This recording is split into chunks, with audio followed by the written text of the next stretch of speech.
Hey there, I'm Shri and welcome to the Educator resource series for Piper Make. Today I'll be guiding you through this tutorial. Let's get started. So to start, let's head over to Piper Make and hit the Resistor piano tutorial. In this one, we're going to be using a lot of resistors, so go ahead and grab those and start building the wiring diagram like you see in the picture there. I found it easiest to actually build the wires first before starting to play with the resistors. The resistors can be kind of hard to push into the breadboard, so don't worry if this takes you a little bit of time.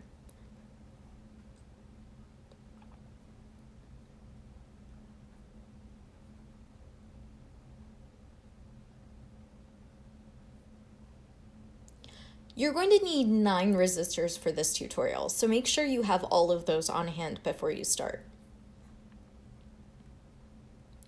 Make sure you count the number of holes you're going down using your resistors very carefully.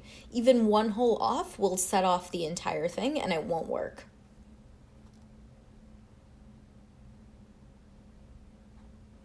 You're basically creating a voltage gradient here with a number of different resistors set up together in order to give you different voltages when you touch the wire to the resistor.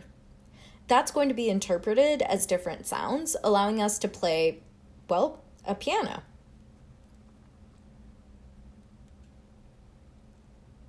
Be sure to read the tutorial for more details about how this all works.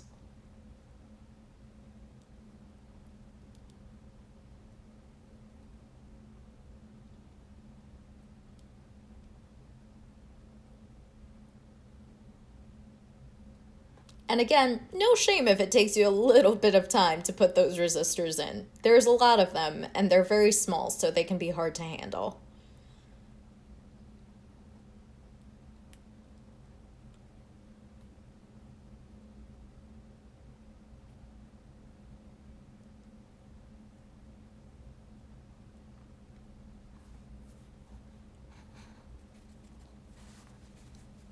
All right, once you're all set up, and made sure that the resistors aren't touching the wires in those specific places that are marked right there, we're going to move on to actually start coding. So to do that, let's do what we always do with our code. Go ahead and drag out a start block. Now we're going to want to read the voltage and we're going to want to read it on a loop. So pull out a read voltage block and change it to A2, which is the pin that is being read from the Raspberry Pi Pico. Now you'll see as we touch to the wires of the different resistors, that is actually printed as different voltages on the console. This is sped up, so don't worry if it takes you a little bit more time to make this work.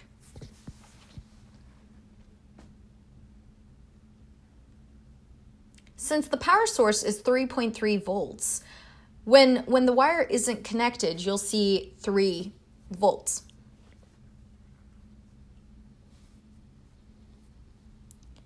Now we're going to go on to build a few more blocks. We want to basically estimate whenever we're touching a different pin. To do that, we're going to do some math. For more details about the math, make sure you actually go through some of the graphics in this tutorial to understand how the subtraction and the rounding allow us to tell which pin is being touched.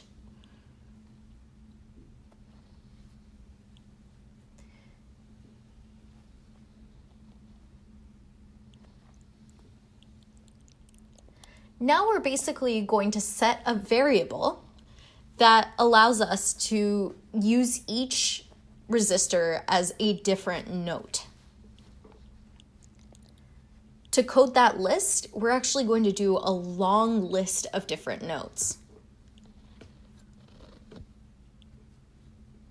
Go through this part slowly, and if you would like, you can actually change up the notes so they're not just the ones that you see in the code there.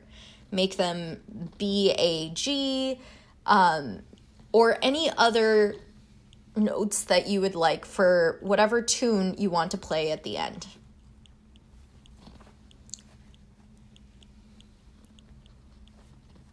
This tutorial is perfect for the most musical of you.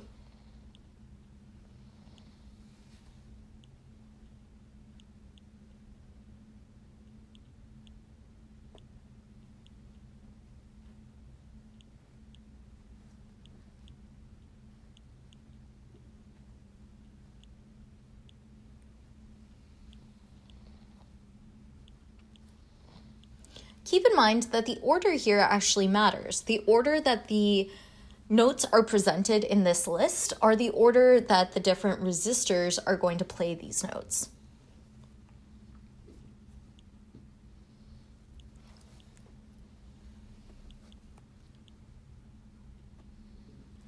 Now go ahead and add in another loop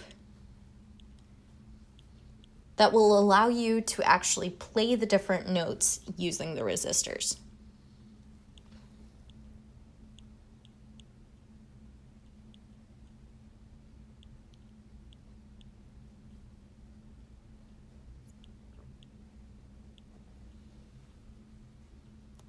And finally, let's set up the sound.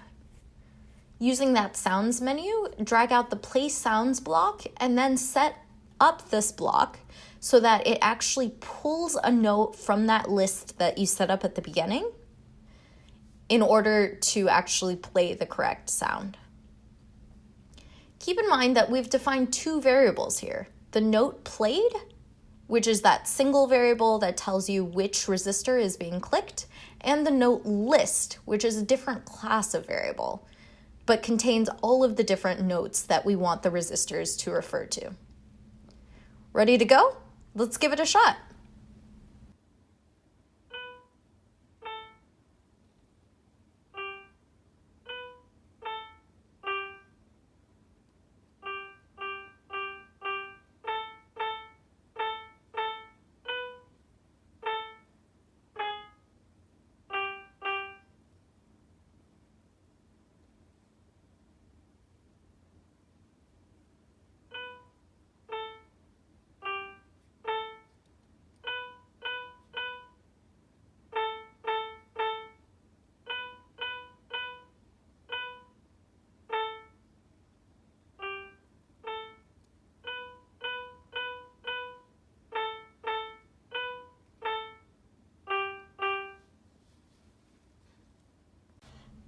Thanks so much for joining.